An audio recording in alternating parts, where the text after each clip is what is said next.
Today, I'm going to show you how to cook a delicious chicken curry. It's very easy. First, you have to cut the chicken into pieces. Cut it like this. If you don't know how to cut, then cut it into small pieces. After that, take a big bowl like this.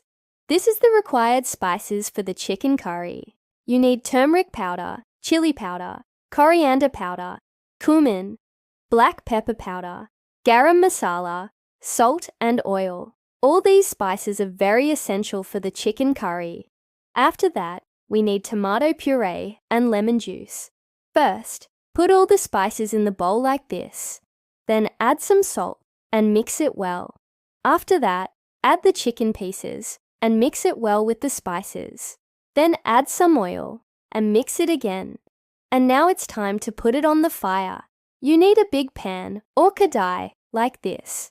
Add some oil in it, and when the oil is heated, add the chicken and spread it.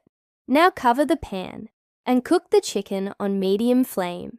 While cooking, you need to stir it occasionally so that the chicken does not stick to the pan and it cooks evenly.